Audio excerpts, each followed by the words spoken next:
Social মিডিয়ায় ছড়িয়ে পড়েছে তৌহিদ আফ্রিদির একাধিক বিয়ের ছবি। বিয়ে করেছেন টিকটকার রাইসাকে। এতদিন রাইসার সঙ্গে প্রেমের সম্পর্কের কথা অস্বীকার করেছিলেন তিনি। তবে সেই রাইসার সঙ্গে আত্মগোপনে থাকা আফ্রিদির বিয়ের ছবি সামাজিক যোগাযোগ মাধ্যমে ছড়িয়ে পড়েছে। ছবিগুলো কবে বিয়ে হয়েছে এ ব্যাপারে কোনো তথ্য পাওয়া যায়নি। এ ব্যাপারে আফ্রিদির সঙ্গে যোগাযোগের চেষ্টা করলেও উত্তর পাওয়া যায়নি।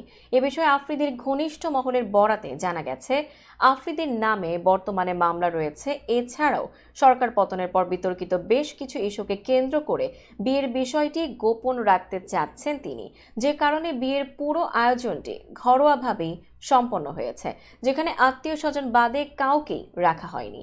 বিয়ের ছবি ছাড়া কিছু ভিডিও দেখা গেছে হাতে মেহেদি দিয়ে আফ্রিদির নাম লিখেছেন তার স্ত্রী রাইসা। অপর একটি ভিডিওতে দেখা গেছে কবুল বলার মুহূর্তে আবেগপ্রবণ হয়ে পড়ছেন তিনি। এছাড়াও পারিবারিক আয়োজনে বিয়েতে আফ্রিদি রাইসাকে একাধিক ফ্রেমে দেখা গিয়েছে, যেখানে শুধু দুজনের পরিবারের সদস্যরাই উপস্থিত ছিলেন। এদিকে জুলাই বৈষম্য বিরোধী ছাত্র আন্দোলনকে কেন্দ্র করে বিতর্কের মুখে পড়েন তৌহিদ আফ্রিদি।